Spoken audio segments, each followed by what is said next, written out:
캐도남마는 박지원 새정치민주연합의 의원님 나오시겠습니다. 어서 오십시오. 기분이 좀 안 좋으신 것 같습니다. 별로 나오기 싫습니다. 그래서 제가 뭐 잘못한 게 있습니까, 제가? 채널 A가 많습니다. 채널 A가 예. 많습니까? 지금 그래서 우리 당에서 고발했습니다. 고발했습니다. 고발했습니다. 예. 어떡합니까? 예, 근데, 좀, 마음 좀 가라앉히시고, 이쪽으로 앉으시면, 제가 이쪽으로 가겠습니다. 아이고. 안녕하십니까. 캐도남마 박종진입니다. 영혼이 없는 질문에, 무책임한 답변에, 정치쇼에, 의혹 해소는커녕 분노만 자꾸 쌓여가기만 한다. 세월호 가족대책위원회가 국정조사 특위 기간 보고를 며칠 동안 지켜본 소감입니다. 특별위원회 첫날부터 졸고 있는 국회의원, 또 유족에게 호통치는 여당 의원, 국정조사 특위위원장이 피조사 기관인 해경청장을 만나서 유가족들의 거센 항의를 받는가 하면은 급기야 야당 의원의 또 왜곡 발언으로 지금 회의가 만신창이 됐습니다. 이에 안철수 대표가 말 한마디라도 꼬투리 안 잡히게 유의해달라며 왜곡 발언을 한 김광진 의원을 향해서 질책 발언을 하기도 했고요. 새누리당 측에서는 김광진 의원의 사퇴를 촉구하면서 또 한 번 국정조사 파행을 예고하고 있습니다. 사실을 왜곡하는 쪽이나 또 그 왜곡을 빌미로 조사를 보이콧하는 쪽이나 국민들이 보기에는 한심하기가 마찬가지입니다. 세월호 국조는요, 국정조사는 여야가 별개가 돼서 서로를 공격하고 싸우라고 마련된 자리가 아닙니다. 국정조사의 장을 여야의 목적 달성을 위한 자리로 혹시 착각하고 계신 건 아니겠지요. 우리가 아무리 후회를 해도, 우리가 아무리 미안하다, 잘못했다, 잊지 않겠다, 반성을 해도 이 차가운 바닷속으로 가라앉은 이 안타까운 이 300명의 진짜 눈물 나고 이 꽃다운 생명들은 다시 돌아올 수가 없습니다. 유가족들은 그 생떼 같은 자식들을 다시는 안아볼 수도 없고요, 만질 수도 없습니다.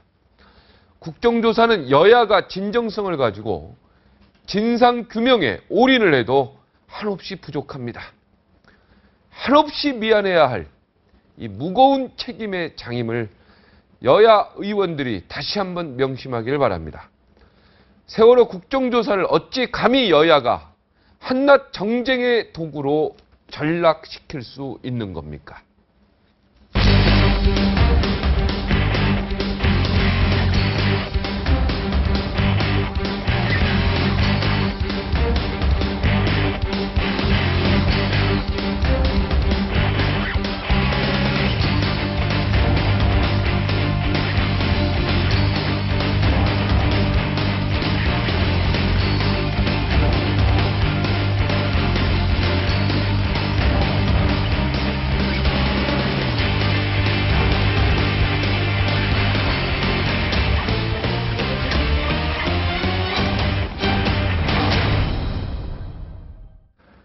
어려운 때일수록 원칙을 지켜야 한다. 그리고 야당은 명분을 중요시해야 된다. 730 재보선 격전지인 동작을 깜짝 공천으로 새정치연합 안에 파열음이 많이 들리고 있습니다. 그런데 이분의 일침이요, 더욱 명쾌하게 오늘 들리는 이유는 뭘까요? 명분과 원칙을 잃은 결정이나 기득권 안주를 막는 미래 세력을 위한 결정이냐? 새정치민주연합 박지원 의원 모시고 전략공천 후폭풍에 대해서 말씀을 나눠보겠습니다. 어서 오십시오. 안녕하세요. 먼저 좀 이렇게 굉장히 좀 흥분하신 것 같은데 뭐 해명하실 내용이나 뭐 있으면 좀 얘기해. 할 필요 없어요. 왜요? 예. 우리가 당에서 네. 채널 A의 보도에 대해서 이미 고발을 했기 때문에 그 결과가 나올 겁니다. 예, 제가 무슨 내용인지 잘 모르겠지만 악의적인 편집이죠. 악의적인 편집. 예, 제 사진을 내놓고 네. 지금 서울 김모 시의원 네. 5억을 마치 제가 받은 것처럼. 김명식 의원 돈 5억 원을 우리 의원님이 받으신 것처럼. 그렇게 자막을 딱 넣더라고요. 자막을. 네. 받지 않으셨잖아요. 저는 모르죠. 그분도 모르고. 예. 모르는 분 이야기를 그렇게 했다 이 말이죠. 아니 뭐 그렇게 한 건 아닌데 네. 아무튼 제 사진을 놓고 네. 거기에다 자막을 그렇게 넣으면서 저를 비판하더라고요. 아유, 또 고발하시고 그러면 또 조사도 받고 또 검찰 또 이렇게 가고 막 이러면 머리 아프실 텐데. 저는 머리 아플 일 없어요. 네. 당에서 고발한 거니까. 아, 당에서 고발한 거. 예. 좀 기분이 굉장히 안 좋으셔서 예. 오늘 방송을 제대로 할 수 있을지 모르겠습니다만. 제대로 해야죠. 제대로 하긴 해야죠. 네. 예. 그런데 앞으로 채널 A를 제가 2주에 한 번씩 나왔는데 네, 캐논 한 마리 나왔죠. 네. 계속 나오지 않으려고 합니다. 에이, 그러지 마시고. 오해를 어떻게 풀어야죠. 아, 그것은 지나치게 악의적인 일이고 네. 동아일보만 하더라도 민족지이면서 민족지죠, 동아일보. 그렇죠. 네. 오늘 시진핑 네. 중국 주석이 방한을 해서 네. 박근혜 대통령과 한중 정상회담을 했습니다. 네네. 네? 아베는 대북 제재를 완화하고 네, 풀었죠. 또 집단 자위권. 행사 네. 이렇게 하고 있거든요. 네. 미국에서는 한국, 일본 합참의장 불러서 한미일 합참의장 회의를 하고 네. 북한에서는 12번째 로켓 미사일 쏘아대고 네. 참으로 어려운 일이 많은데 네. 저는 그런 걸 생각했어요. 네. 한중 정상회담에 만약에 네. 식민사관의 소유자였던 그분이 총리였다면 어떻게 보였을까?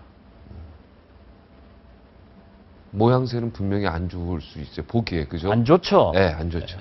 그런데 민족지인 동아일보에서 지나치게 옹호를 하고 저를 모든 글에 비판하는 것은 저를 비판하는 것은 좋지만은 민족지로서 자긍심이 좀 문제가 있다. 한중 정상회담하고 우리 박지원 의원님하고 무슨 관계가 있는데? 네. 만약에 네. 문모 씨가 총리가 됐다고 하면은 오늘 함께 할 것 아니에요. 네. 그 모습이 어떻게 보였겠느냐 이거죠. 네. 저는 참 다양한 일을 했다 이렇게 생각을 합니다. 네.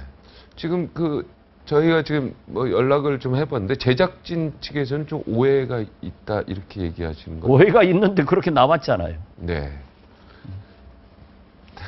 오해가 있으면 오해가 있다고 네. 시청자들한테 정정당당하게 얘기를 해야 뭐 네. 저한테 얘기를 해야죠. 네. 오해가 있는 것은 뭐예요? 그렇게 하겠답니다. 그렇게 해도 지금 금방 연락이 왔습니다. 당에서 나갔습니다. 네. 네. 자기들의 오해는 중요하고 박지원의 명예는 중요하지 않습니까? 제가 그 시의원한테 오복 받았어요? 그건 채널 A로서 당당하지 못하죠. 네. 하여튼 뭐, 네. 적극적인 조치를 취할 것을 저는 기대해 보겠습니다.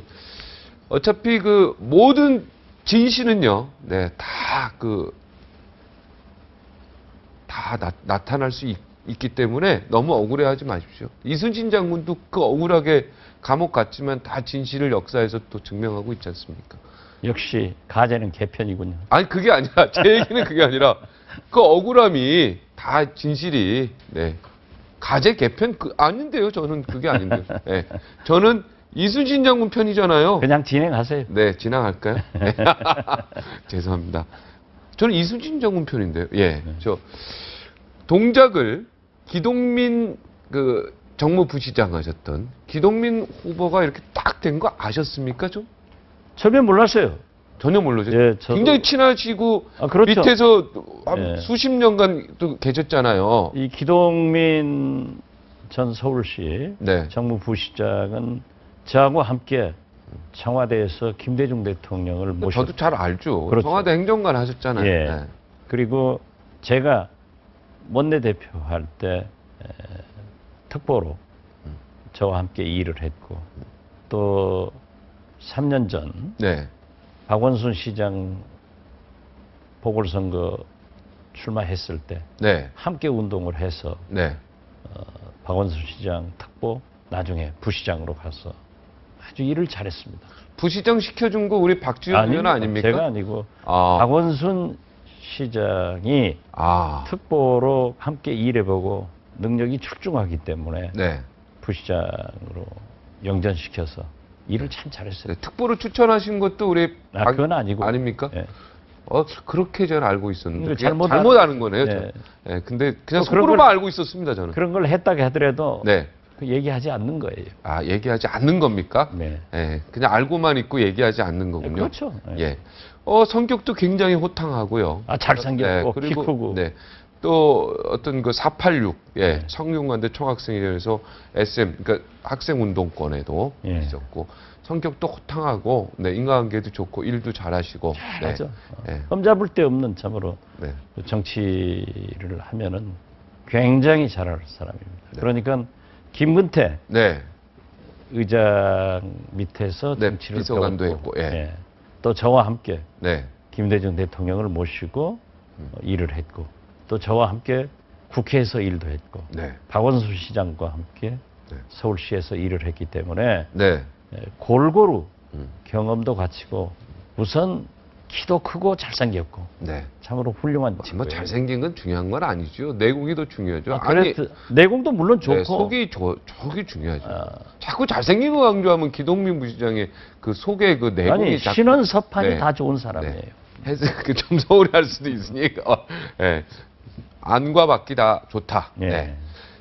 그런데 동작을로 이렇게 갑자기 전략 공천된 부분에 대해서는 사전에 이야기 들으신 바도 없습니까? 없었습니다. 전혀 없었습니다.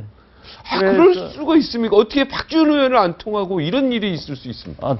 저는 모르고요.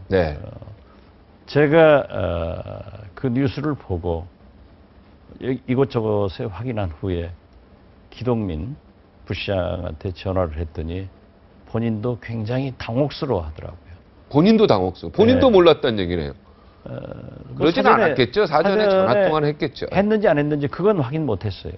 굉장히 당혹스러워해서 자중자애하도록 그런 얘기는 나눴지만은 구체적으로 무슨 밝힐 사항은 없습니다. 이게 무슨 생각에서 이 당 지도부, 당 대표들이 이런 결정을 내렸을까? 무슨 생각에서? 어떤 전략이 있지 않습니까?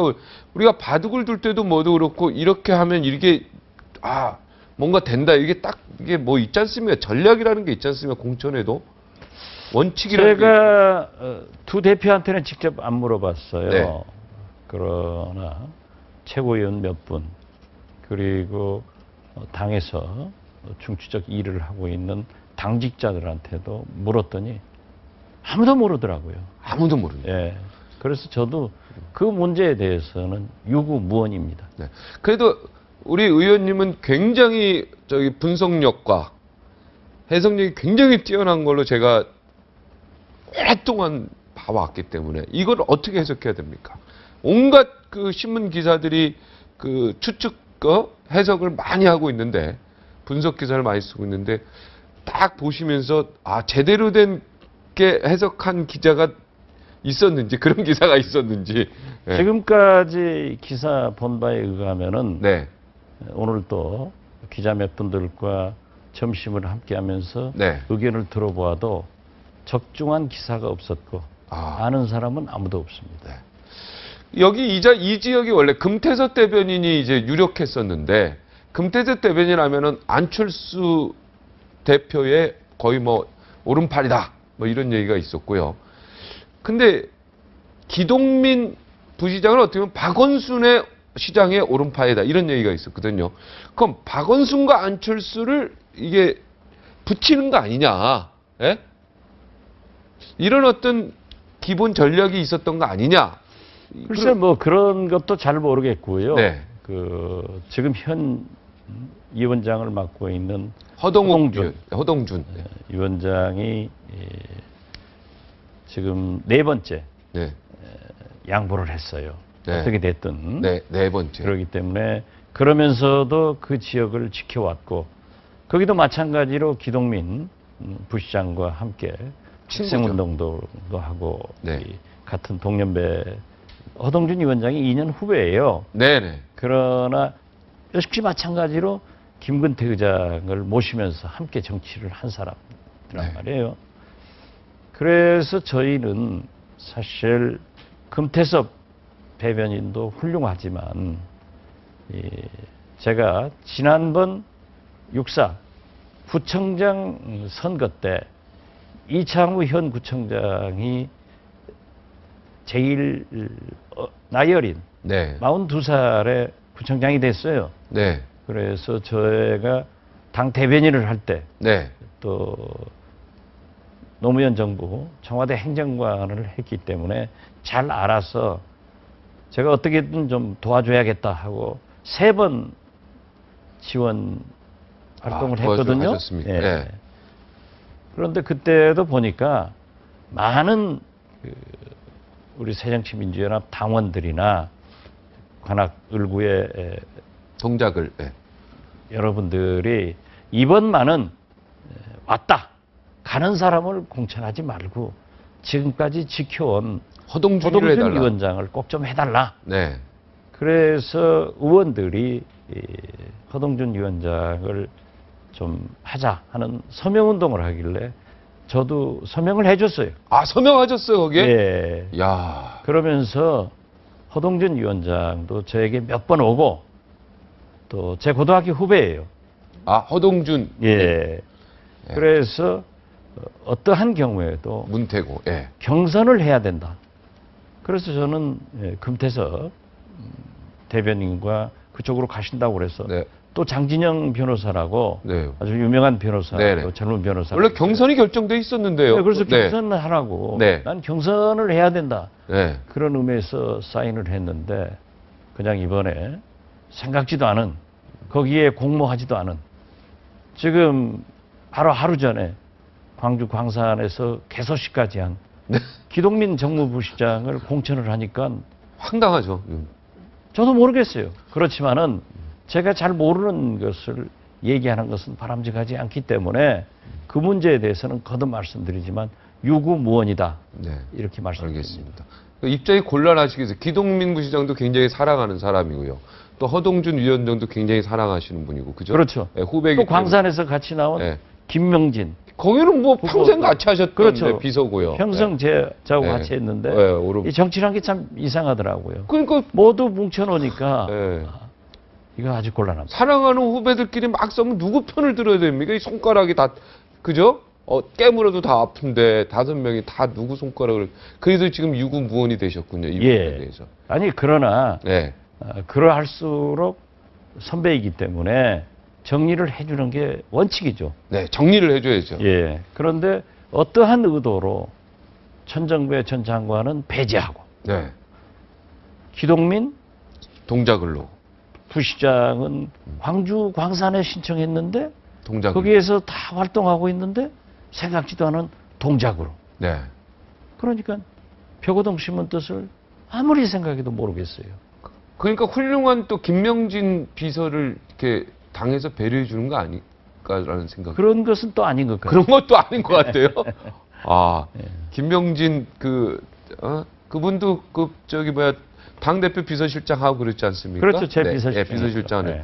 예, 김명진 실장에게도 좋은 일이 좀 있었으면 좋겠네요. 저도 고생을 너무 많이 한 걸 제가 옆에서 너무 많이 봐와가지고, 그죠? 네. 예, 기동민, 네. 김명진 둘이 다 고생 많았죠. 경쟁을 하고 있어서 가슴이 아파요. 제가 좀 김명진한테 너는 좀 양보해라. 네. 이런 얘기를 했더니 화를 많이 내더라고요. 아, 나이가 김명진 비서 훨씬 높잖아요. 그런데 이제 그럴 만한 이유가 있어서.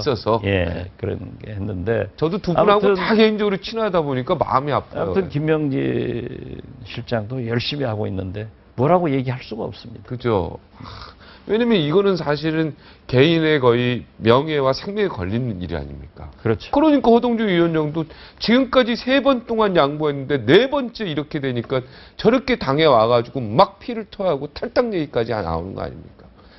허동준 위원장 입장에서 보면 정말 원통할 일 아닙니까? 계속 전략공천으로 꼽아왔기 때문에 동작을이. 그죠? 그러나 두 대표께서 말씀하신 대로 이기는 선거를 하기 위해서 또 개혁 공천을 하기 위해서 신인들에게 기회를 주고 있다. 네. 이런 말씀을 하기 때문에 네. 아직까지 조금 더 시간이 있기 때문에 그 추이를 좀 보겠습니다. 네. 광주 광산을에서 천정배 전 의원이 배제된 건 왜 그렇다고 생각하십니까? 글쎄요, 그래도 아실 거 아닙니까? 예. 중진이 네. 거기에 오는 것은 부적격하다. 이런 것을 광주 국회의원들이나 우리 새정치민주연합 의원들도 또 거기는 오지 말아달라 하는 서명을 했어요. 네. 그런데 사실 천정배 전 장관은 여기서 실패를 하고 자기가 광주에 가서 김대중 대통령의 뒤를 잇는 그런 정치를 한번 해보겠다라고 갔는데 배제가 되니까 제가 뭐라고 하겠어요. 네. 그 글을 SNS인가요? 제가 인터뷰한 내용 기사에 보니까요. 김문수 경기도지사가 동작을 해 반드시 나올 것이다. 그렇게 믿는다 그랬는데 지금 분위기는 나오지 않으실 것 같던데요. 그건 며칠 전이고요. 아, 그건 며칠 전 얘기입니다. 며칠 전인데 역시 새누리당에서는 전략적으로 잘 접근을 하더라고요. 아, 윤상현 사무총장이 굉장히 잘하지 않습니까? 전략적으로. 잘 아시잖아요. 잘 알죠. 네. 잘 알고 영어도 잘하고 네. 굉장히 똑똑한 네, 분인데 굉장히 똑똑하시죠. 예. 아무튼 김문수 지사가 내가 국회의원 3번 했고 도지사 3번 했는데 지금은 쉴 때다. 네. 휴식이 필요하다라고 해서 저는 분명히 나올 것이다. 그리고 하더라도 저렇게 좀 흥행을 시키는 게 좋다. 그런데 우리 당에서는 아무런 움직임이 없고 또 임태희 전 장관 이명박 대통령 비서실장을 평택에서 잔인하게 자르더라고요. 네. 그리고 수원으로 가라. 네. 그렇게 하고 이준석 위원장을 또 내세워요. 혁신위원장. 혁신위원장으로. 그런데 사실 우리가 지난 대통령 선거 때 보면은 김종인 네. 전 수석이나 이상돈 교수나 이준석 청년위원장들이 굉장히 개혁적인 그런 말씀들을 많이 해서 언론들은 현란하게 장식을 했지만은 지켜진 건 없어요. 그래서 저는 우리 새정치민주연합 당시 민주당 대변인들에게 자료를 내라. 기자들에게는 거리를 줘야 되는 거다.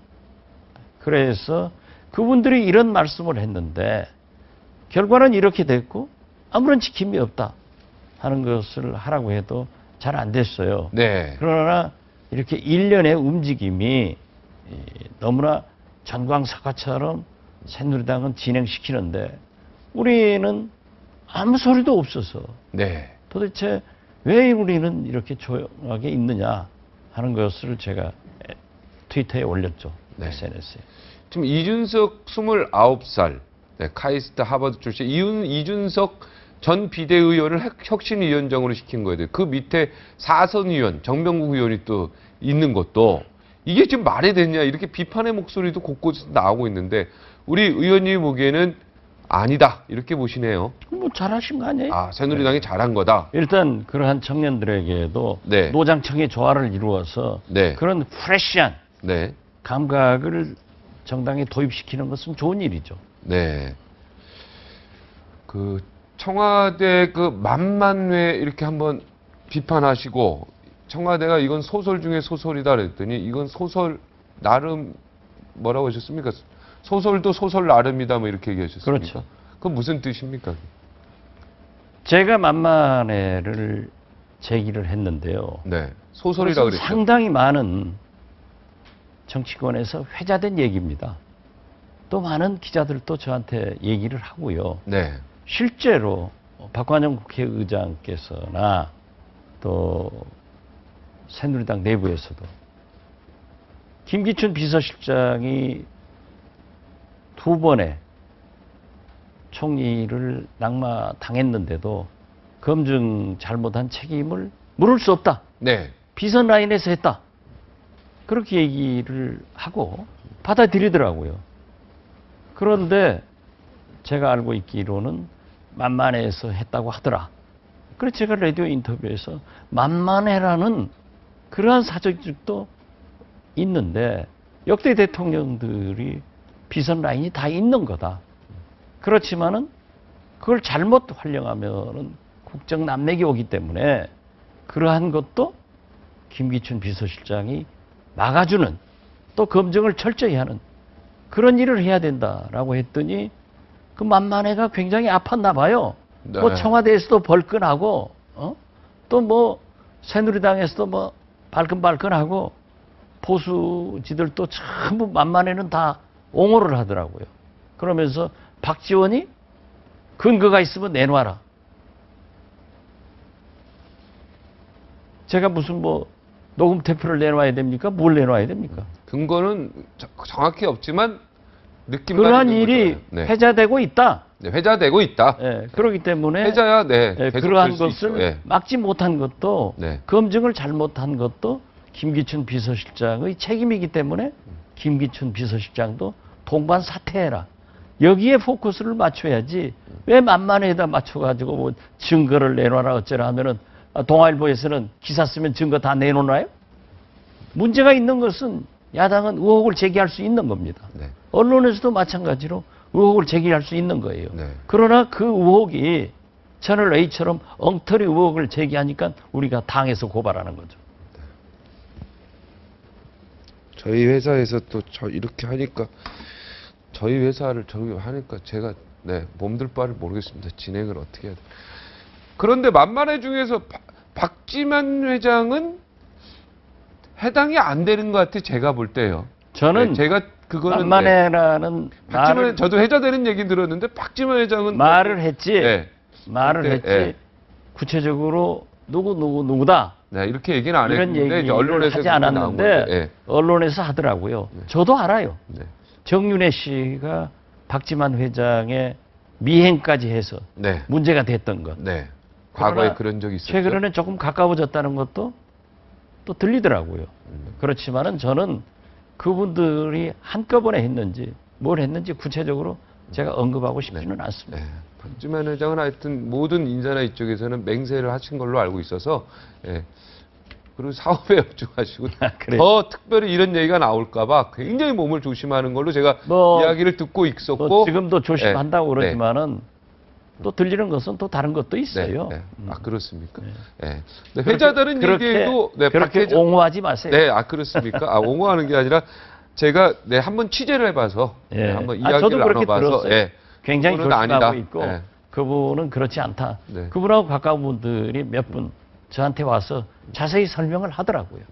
대통령께서 그 조카 보고 싶어도 말이 날까봐 아예 청와대 출입 자체를 삼가한다는 것도 개인 사정이고 또 대통령께서 있어서. 조카 보고 싶으면 보셔야지.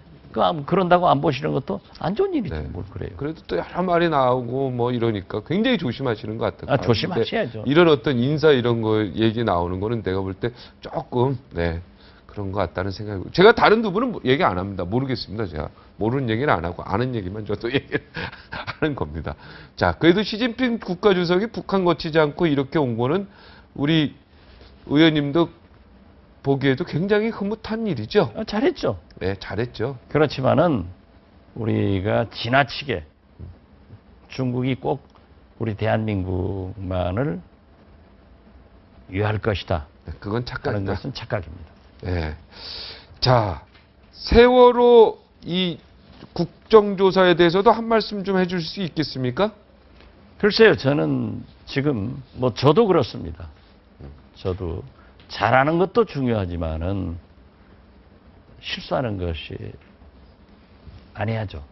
실수를 하면은 그걸로 인해서 모든 것이 묻혀가기 때문에 저 스스로도 매일 아침 일어나면 반성하고 자면서도 생각해보고 하는 거예요. 그러나 국정조사를 지나치게 정략적으로 이용한다 하는 것은 누가 더 하느냐 이겁니다. 예를 들면은 국정조사를 하기 위해서는 자료를 받아야 되거든요. 저도 지금도 국회에서 하다 나왔습니다만은 자료를 주어야만 요구한 자료를 주어야만이 그걸 토대로 해서 추궁을 하는 거예요. 또 질문도 하는 거예요. 네. 그런데 청와대 같은 데서는 자료를 한 건도 주지 않으면서 청문회 해라. 그건 그러니까 잘못됐다. 조금 문제가 많은 것 같아요. 네. 근데 김광진 의원 저 VIP 발언 뭐 왜곡했다, 물론 짜집게 했다. 우리 편집하고 짜집게 하는 거 굉장히 싫어하지 않습니까, 의원님? 김광진 의원이 저렇게 짜집게 한 걸 스스로 또 인정을 했는데 이건 좀 잘못됐죠?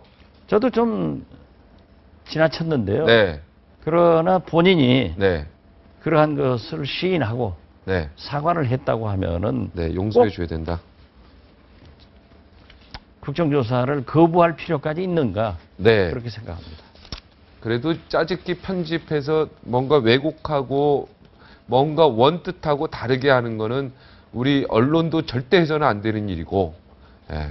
언론을 통해서 또 그런 걸 또 배운 또 김광진 의원도 사과는 했지만, 네, 부끄럽기 짝이 없는. 저도 다 잘하는 건 없어요. 예. 다 사람이니까 네. 실수할 수도 있으면은 사과하고 그것을 반복적으로 하지 않으면은 이해를 해야죠. 네. 알겠습니다. 이거 동작을 사건 막 이렇게 되면서요. 네. 그 사회부총리 그 문제 논문 조작이나 그분이 김명수 분인가요? 그 이름이 갑자기 생각이 안 나네. 네, 김명수. 네. 예. 요즘에 막 그런 이야기가 지금 다 청문회 얘기가 쑥 들어가 버리니까 예, 혹시 청문회 중에서 도대체 이 사람은 문제 있다 이런 거 있으면 오늘 한 말씀 딱 하고 마치도록 하겠습니다. 글쎄 저도 정보위원을 겸임 상임위원회로 하기 때문에 이병기 네. 국정원장 후보자를 오는 7일 네, 하죠. 네. 인사청문회를 하는데요. 지금은 자료를 받아가지고 분석하는 단계. 기관들이기 때문에 또 뉴스가 네. 밸류가 그쪽이 좀 없어지는 것 같은데 네. 과유불급입니다. 네. 너무 많이 낭만을 시켜도 문제가 있죠. 네. 그렇지만은 교육부 총리 등 네. 몇 사람은 너무 문제가 많다. 네. 그리고 자꾸 대통령께서 네. 검증 잘못한 것은 말씀 안 하시고 인사청문회를 타다는데 그것은 청와대가 할 일을 하고 국회를 타대야지 네. 검증은 안 하고 남 대통령 탓만 하면 안 심의 된다. 감증만 해놓고 그 청와대가 뭐 청문회도 안 하느냐 하고 얘기하는 것은 좀 옳지 않은 것 같아요. 네.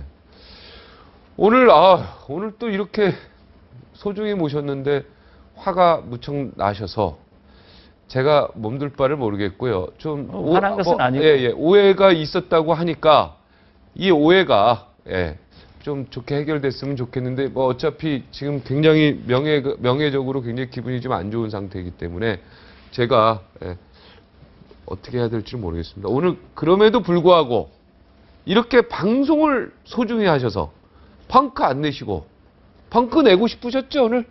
그렇지만 그렇게까지는 옹졸하지 않아요. 네, 그러니까 의리와 신뢰를 위해서 방송과 국민과의 약속을 지키신 우리 박지원 의원님께 오늘 진심으로 제가 감사의 말씀 드리겠습니다. 고맙습니다.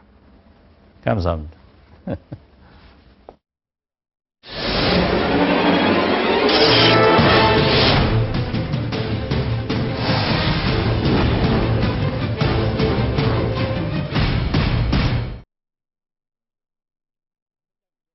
네, 한 주의 가장 뜨거운 이슈를 다루는 진단하고 정리하는 금요일의 정치권 맞습니다.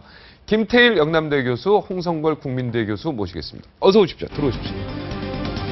오늘 진행이 굉장히 아주 너무 힘든 상태입니다. 예. 무슨 일이 있었습니다. 꼭 큰 일을 하셨는 모양이에요. 굉장히 지금 자.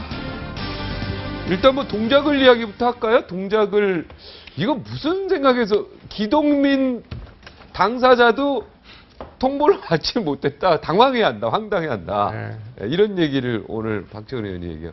그리고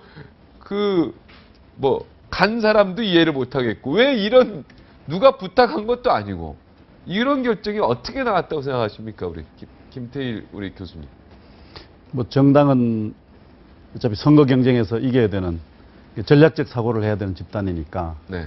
어떤 집단적 전략 때문에 뭐 그런 결정을 할 수도 있다고 저는 봅니다. 네. 그러나 그러한 결정들이 이해 당사자나 혹은 또 그것을 지켜보는 사람들에게 뭔가 좀 납득할 수 있는 설명을 할 수 있는 것이어야 된다 하는 생각입니다. 네. 명백히 이 결정은 어떤 전략적 판단이라고 볼 수 있습니다. 네. 당 차원에서의 전략적 판단이 그 당 내부의 개별 인사들에게, 정치인들에게 불이익을 가져다 줄 수 있는 뭐 그런 상황이 생길 수도 있지 않습니까? 그런데 문제는 그것을 잘 납득시킬 수 있는 설명입니다.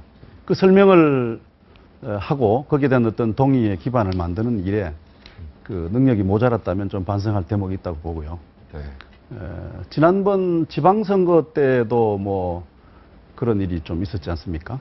광주시장 선거 네. 그런데요. 전략공천. 새누리당의 경우는 역시 그런 상황들이 있었지만 어쨌거나 뭐 본인들을 설득하고 또 절차를 잘 조정해서 어떤 동의하에서 그런 결정이 관철되도록 만들었습니다. 예를 들면 원희룡 제주지사라든지 또 남경필 경기지사 또 유종복 인천시장 후보 뭐 이런 분들은 다 애초에 본인들의 뜻과 관계없이 혹은 또 주변 상황에 뭐 뜻을 거슬러서 이루어진 결정들이었지만 그것들을 잘 해냈습니다. 그런데 새정치민주연합은 그 결정 자체의 정당성보다도 어쨌든 그것을 이루어낼 수 있는 어떤 정치적 능력이라고 할까 이런 것들이 대단히 아쉬운 점이 있다 하는 것을 지난 지방선거에 있어서 이번에서도 확인한 바 있습니다.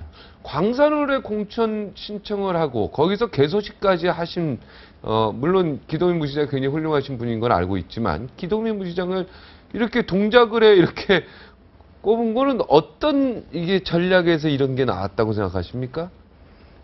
저는 그 광산을 문제를 해결하기 위한 결정은 아닌 것 같고요. 네. 어쨌든 동작을에 예상되는 그 여권 후보와 겨루는데 가장 경쟁력이 있는 사람이 누구냐 하는 판단에서 뭐 기동민 후보를 결정했다고 봅니다. 그 결정의 배경에는 두 가지가 있다고 봐요. 하나는 역시 기동민이라는 정치인이 박원순 서울시장과 네. 라인업이 되어 있는 네. 분이니까 또 박원순 시장의 효과를 어쨌든 선거 기간에 좀 활용했으면 좋겠다는 어떤 전략적 판단과 의도가 있을 수 있고요. 또 하나는 동작을 공천과 관련해서 뭐 여러 가지 당내 다양한 의견들이 충돌하고 있었지 않습니까? 네. 뭐 그런 것들을 일거에 해결해 낼 수 있는 또 적절히 서로 다른 의견 이해관계를 조정해 낼 수 있는 어떤 타협안이 아니었느냐 하는 그 두 가지 점에서 기동민 카드가 사용이 된 것 같습니다. 그래서 그것도 말씀드리지만 기동민 후보를 그 전략적 카드로 동작을에 공천할 수 있다고 봅니다. 당 차원에서 필요하다면. 문제는 왜 그것이 필요한지 또 거기에 대한 어떤 동의를 구하는 설명 능력이라고 저는 봅니다. 네. 절차에서 문제가 있었던 것 같다는 생각이 드는데 어떻게 보십니까? 글쎄요.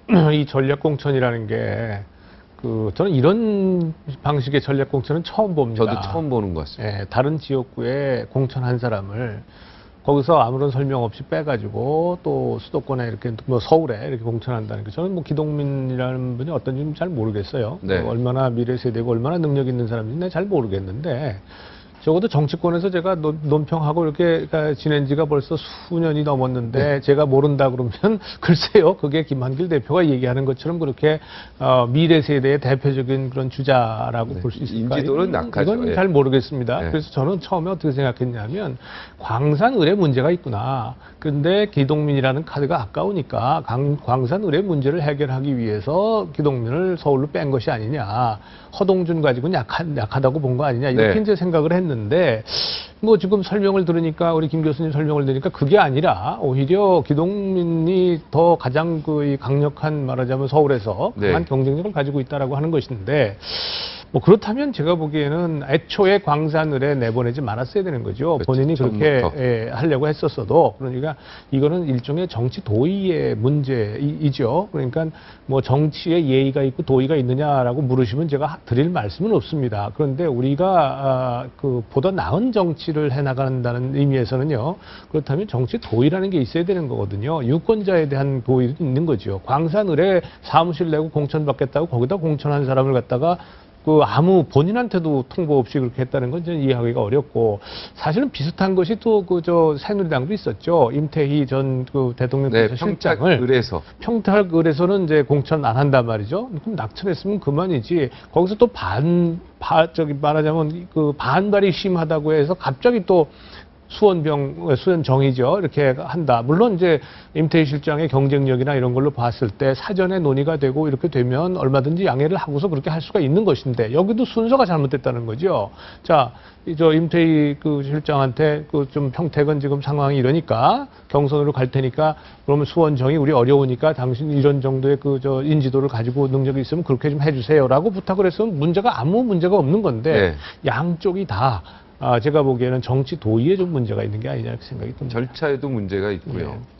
설득하는 과정도 좀 필요하고 양해도 구해야 되고. 먼저 양해 구한 적이 없잖아요. 네, 기동민 후보가 그러면은 동작을 받을 거로 보십니까?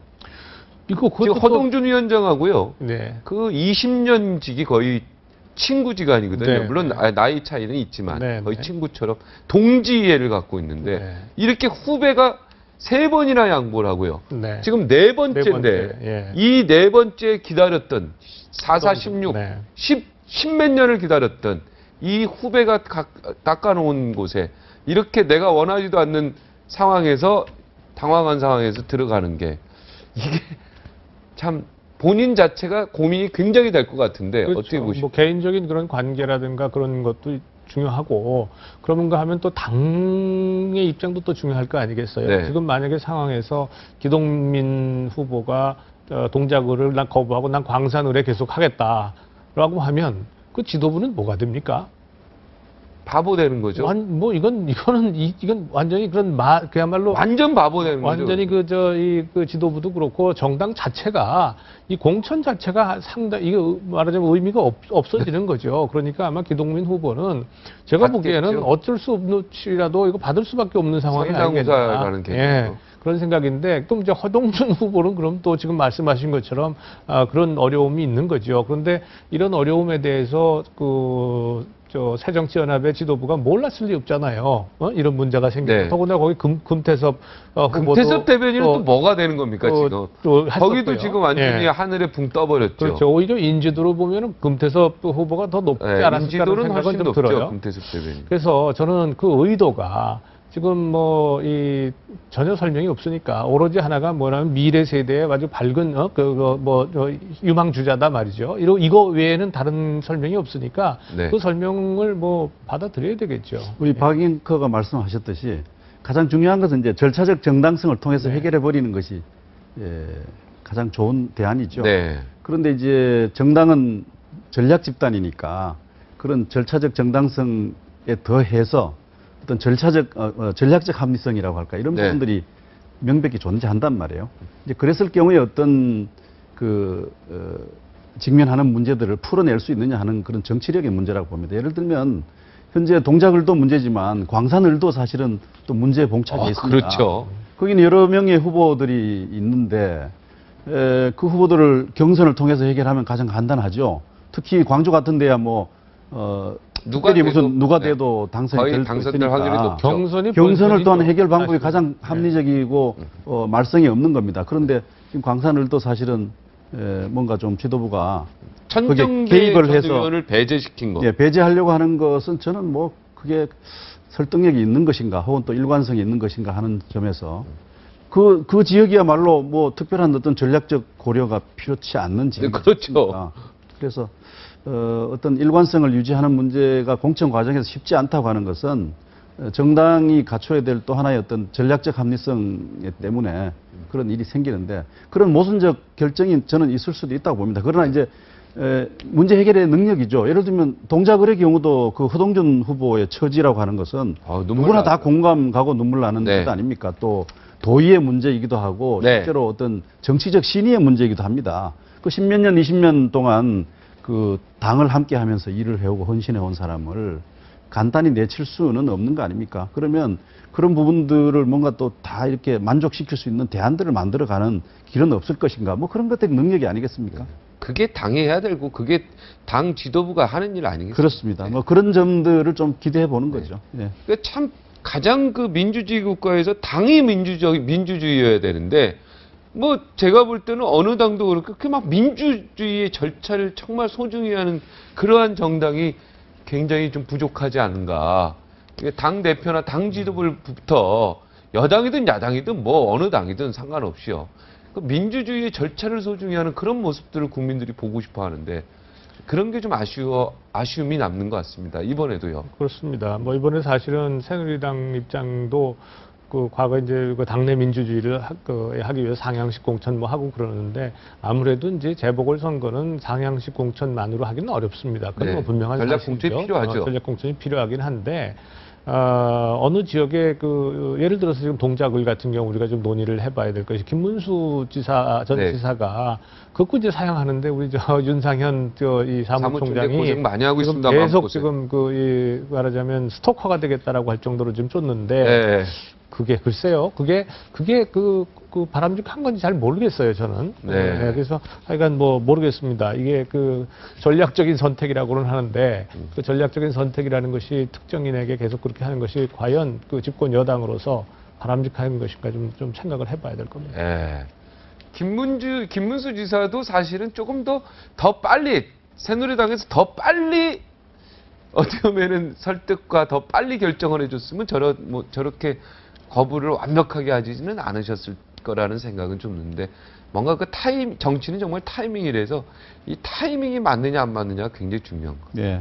아까도 말씀드렸지만 그 절차적 합리성과 전략적 합리성 이것이 충돌할 때 이제 그 문제를 어떻게 해결해 낼 것인가 하는 점이 중요한 김문수 것이죠. 후보 입장에서는요, 좀 먼저 했으면 어땠을까라고 말씀하시는데 제가 보기에는 먼저 했어도 좀 마찬가지라고 봐요. 왜냐하면 김문수 후보가 지금 그 재보궐선거에 나가가지고 동작에서 당선된다 한들 상대가 예를 들어서 기동민 후보가 됐다 혹은 허동준 후보가 됐다 간에 그게 무슨 도움이 되겠습니까? 네, 첫째. 의미가 없다. 아무 의미가 없죠. 선수를 쌓는 거나 정치권이 아무 의미가 없어요. 근데 만약에 떨어진다 그러면 이거는 뭐 대선 가도에 그런 타격이 없는 거거든요. 그러니까 이거는 지금 믿져야 본전이 아니라 그거 하면은 다 손해를 날 수밖에 없고 그다음에 김문수라고 하는 카드는요. 새누리당이 몇 안 되게 지금 가지고 있는 대선 후보군의 중에 하나 아닙니까? 네. 근데 이 카드를 지금 쉽게 얘기하면은 소 잡는 칼로 닭을 잡겠다고 지금 나서겠다는 거란 말이에요. 그러니까 소 잡는 칼 입장에서는 난 이 닭 잡는데 나를 쓰지 마라. 지금 이러고 있는 거란 말이에요. 예. 제가 보기에는 시간이 지나도 저건 쉽지 않겠다. 저거는 쉽지 않다. 네. 자, 혁신위원장의 그 젊은 이준석 전 비대위원을 임명한 거에 대해서 깜짝 놀라셨죠, 교수님? 네, 많이 놀랐죠. 많이 놀랐는데 그래서 뭐 엊그저께 새누리당의 쇄신위원회 할 때도 제가 조금 뭐 목소리를 좀 높인 바가 있습니다. 그런데 저는 그래요. 뭐 누가 해도 상관은 없어요. 그런데 지금 혁신위원으로 들어가겠습니까? 아닙니다. 네. 저는 아닌데 그걸 보면서 국민들이 뭐라고 생각할까를 얘기한 거예요. 국민들이 생각할 때 새누리당이 이준석 이순적 혁신위원장을 시킨 것에 대해서 정말 새누리당이 혁신을 하려는 생각이구나라고 생각할까요? 또는 29살이에요. 그러니까 20대를 위원장으로 했으니까 정말 2030 세대의 지지를 이걸 통해서 끌어낼 수 있다고 생각을 할까요? 제가 보기에는 아닌 것 같거든요. 그러니까 뭐 모르겠습니다. 이게 뭐 저만의 생각일지는 모르겠습니다만은 일종의 어떤 이벤트 또는 깜짝 쇼 같은 건데 누구도 예상하지 못했던 걸 그렇게 하는 것인데 지금 이렇게 해서 지금 상당히 멀어져가는 민심을 돌릴 수 있다고 생각했다면 제가 보기엔 상당히 어려움 좀 사태를 만만히 보고 있는 거다 이렇게 생각이 듭니다. 저는 두 가지 생각하는데요. 네. 하나는 이제 이게 과연 쇼일 것이냐 하는 문제인데 그것은 지금부터라고 봅니다. 네. 두 번째는 이순석 씨에 대한 평가인데 제가 이제 영남대학교 정치외교학과에서 그 1년에 한 번씩 여야 정치 지도자들을 초청해서 그 공개 수업을 해왔습니다. 근데 어느 해인가 이제 여권 지도자로서 이준석 씨를 초청을 했어요. 근데 큰 300명 들어가는 강당이 꽉 차고 그냥 성황이었는데 이제 왜 그런 이제 현상이 일어날까? 젊은이들 사이에 또 혹은 또 사회적 관심사가 이준석에게 몰릴까를 생각해 봤는데, 물론 그분이 갖는 뭐 개인적인 그런 이력이나 스펙이 사람의 눈길을 끄는 것도 사실이지만, 그러나 어쨌든 보수 정당과 보수 세력 내에서 그 색다른 어떤 소통의 태도라고 할까 뭐 이런 것들이 많은 사람들에게 어떤 설득력을 갖는 것이 아닌가 그런 생각을 해봤습니다. 네. 이 양반이 반대되는 사람들하고 격의 없이 이렇게 토론하고 자기 얘기를 솔직히 이제 표현하는 능력이 여타의 다른 그 보수 세력 내에서 인사들에 비해서 좀 돋보이는 것이 아니냐 하는 점이고. 똑똑하고 말을 굉장히 잘하죠. 네. 근데 뭐 잘한다는 것뿐만 아니고 내용도 있습니다, 좀. 내용과 어떤 소통의 능력이라고 할까 이런 것들이 현재 지금 집권 세력이 결의하고 있는 대목을 이준석이라는 어떤 그 인물이 잘 보완해 줄 수 있지 않느냐. 뭐 그런 기대가 있는 것이 사실인데 이제 문제는 이제 그런 이준석의 어떤 그 덕목이라고 할까 이런 것들을 과연 이제 새누리당이 잘 받아서 실현해낼 수 있을 것이냐 하는 점들이 이제 관건이 아닌가 싶어요. 예를 들면 지난번 대통령 선거 때 그 이준석 씨가 그 문재인 후보를 아주 이렇게 조롱하는 뭔가 그림을 네. 리트윗을 했다가 굉장히 곤혹을 치렀지 않습니까? 네. 근데 당장에 자기가 잘못했다는 것을 깨닫고 문재인 후보가 있는 곳에 가서 2시간을 기다렸다가 만나서 사과를 했단 말이에요. 네네. 그 문재인 후보도 흔쾌히 그걸 받아들이고요. 그 정말 아름답고 좋은 모습이라는 거죠. 네. 이제 사람들에게 각인되어 있는 이준석이라는 것의 이미지는 이제 그런 점들이 제일 중요한 것 같아요. 뭐 스펙이라든지 뭐 말 잘하고 똑똑한다라는 것도 크지만 예의 바른 젊은이이고 또 소통을 충분히 할 수 있는 그런 보수 인사로서의 어떤 그 코드가 이준석에게 있지 않느냐. 예. 바로 그것이 현재 지금 새누리당이 결의하고 있는 대목이기 때문에 저는 이준석 효과가 충분히 있다고 저는 생각합니다. 그런 점은 뭐 저도 공감을 해요. 그런데 저는 좀 그 이준석 씨가 아깝다는 생각이 들어요. 우리 옛말에 그런 말이 있어요. 소년등과 남자가 해서는 안 될 일이 소년등과. 너무 빠르면 안 된다. 너무 빠르면은요. 그 아주 이 사회적인 견제라든가 압박을 받기 굉장히 쉽습니다. 그래서 저는 이런 젊은 친구들, 뭐 젊은 사람들한테 참 대표적인 그런 그 아주 발랄하고 자기 의견을 기탄 없이 얘기하잖아요. 저도 좋아요. 좋아하는데 그것을 우선 지난 그 대선 과정에서도 그랬지만 1년 4개월 만에 돌아왔을 때 그러면 이준석 씨가 위원장으로 하는 것을 갖다가 좀 새누리당이 그럼 그대로 받아가지고 하겠는가라고 하는 것이 굉장히 큰 관건이에요. 구조적으로 그런 지금 상태가 안 돼 있어요. 그렇다면 아무리 노력해도 결국은 허사할 것이다라고 하는 결과가 아마도 뭐 짐작하는 그런 허사일 것이다. 이번에 혁신이 이렇게 되면 그러면 이준석이라고 하는 그 인물이 가지고 있는 장점을 우리가 쓰질 못하고 이 사람을 결국은 사장시키는 것밖에 안 되는 거예요. 그래서 저는 이 아끼는 마음에서도 이게 좀 그렇지 않느냐라고 하는 거예요. 그래서 아직까지는 그래도 우리가 잘못해놓고 지금 쉽게 얘기하면 5, 60대 또는 40, 50대 이후에 기성세대가 잘못해놓은 걸 갖다가 지금 20대의 젊은 친구한테 말하자면 뒤처리를 해라라고 하는 거 아닙니까? 새누리당이. 그러니까 전 기성세대 한 사람으로서 저 새누리당 당원은 아니지만 참 이런 무책임한 거는 좀 피하는 게 좋지 않겠나. 개인적으로도 젊은 사람한테 이게 결국 도움이 안 되기 때문에 그래서 말씀드린 겁니다. 근데 진짜 여당 측에서는 이준석 혁신위원장 된 부분에 대해서 굉장히 비판적인 목소리가 높고 야당 측에서 아까 박지원 의원도 굉장히 선택 잘한 거다 새누리당 이렇게 아주 긍정적인 평가. 참 희한한 여러 가지 평론들을 내가 지금 희한한 지금 상황을 많이 지금 경험하고 있습니다. 소신도 있고 뭐 그 말의 내용도 내용이지만 야당에서는 굉장히 좋아해요. 잘한 거다 새누리당이. 이준석 혁신위원장 뛰어나. 저는 이제 한마디로 저는 학교 선생 입장에서 예의 바른 보수 청년입니다.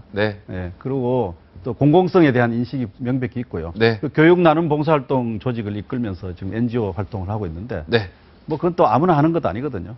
적어도 보수 세력이 앞으로 나가야 될 바의 어떤 덕목을 가지고 있는데 우리 홍 교수 말씀하신 것처럼 이제 그러다가 이제 이렇게 망가지는 경우가 있어서 염려스러운 건 사실이죠. 그래서 저도 본인한테 그런 얘기를 했어요.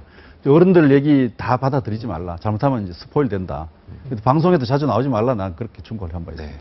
그래서 전 생각에 그래요. 여당이 잘했다고 칭찬하는 게 몇 안 되거든요. 야당에 도움이 되니까 칭찬하는 거 아니에요? 아니, 그건 아니죠. 한수 위에서?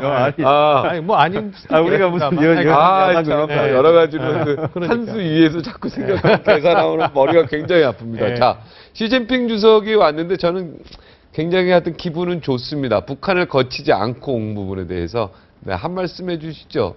한중 정상회담 어떻게 바라보십니까? 뭐 일정하게 성과가 있었다고 봅니다. 물론 중국은 한미일 동맹에 좀 균열을 내고 현재 중국을 봉쇄하는 이런 미국 측의 의도를 좀 이제 저지하겠다 뭐 이런 생각이 있긴 하지만 어쨌든 우리과 또 맞아떨어지는 부분들을 잘 찾아냈다고 봅니다. 뭐 북한 핵개발 문제에 대한 얘기라든지 또 일본에 대한 경고 이런 점들은 두 지도자가 이뤄낸 좋은 일이다라고 생각하고요.